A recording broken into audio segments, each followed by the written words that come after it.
Hello,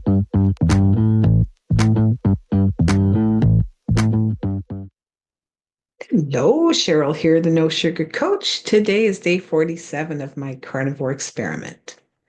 Oh, the things that I learn as I keep digging into the carnivore lifestyle. So, today I want to talk about one of the roles that a carnivore diet has played in history and how far back this diet has been used to treat diseases.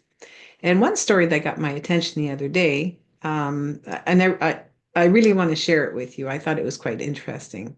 The story goes like this. Back in the 1700s, a Scottish military surgeon named John Rollo came up with a groundbreaking way to treat diabetes. Obviously, this is, way before modern medicine gave us, our insulin shots and blood sugar monitors. Rollo was experimenting with something pretty wild for that period of time, and that was a meat-only diet. I love this story. So, who was John Rollo? Well, he was a Scottish doctor who worked as a surgeon for the British military. He was the kind of surgeon who was curious, he was innovative, and he was quite determined to solve medical mysteries.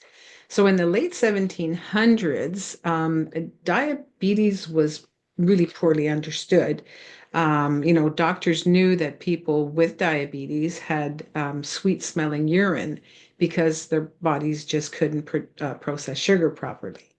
But they didn't really understand what was causing it or even, how they would treat it. So Rollo decided to take a closer look. He believed that diabetes was linked to eating too many sugary or starchy foods like bread and potatoes and biscuits and that sort of thing. So he came up with an idea. What if cutting out those foods could help? So enter the meat-only experiment.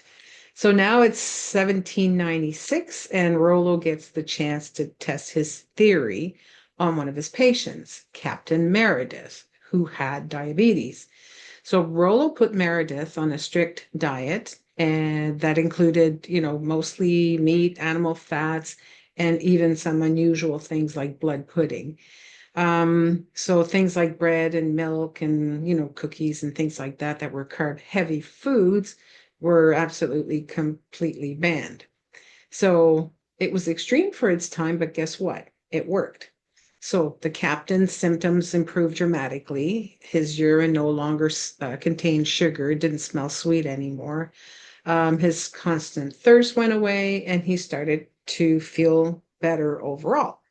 So this success convinced Rollo that he was onto something big. So why did it work? Well, knowing what we know today about diabetes, it makes sense why Rollo's meat-only diet helped. So because, diabetes happens when your body struggles to manage blood sugar levels. So carbs like bread and potatoes break down into sugar in your body. So cutting them out will reduce blood sugar spikes. So by focusing on meat and fats instead, Rollo unknowingly created one of the earliest keto diets. So John Rollo laid the groundwork for modern treatments. His work showed that diet could play a role in managing chronic illnesses like diabetes. Now, it's just amazing to think that over 200 years ago, one curious doctor made such an impact with an idea as simple as changing what someone eats. So, the next time you hear about carnivore or keto diets or new health breakthroughs, remember John Rollo, the guy who started it all with some meat, an open mind, and a whole lot of determination. So that's it from me today. Don't forget to give me a thumbs up and subscribe to my channel. I really appreciate your support. Until tomorrow, eat well, be kind to yourself, and keep a smile on your face. Bye bye.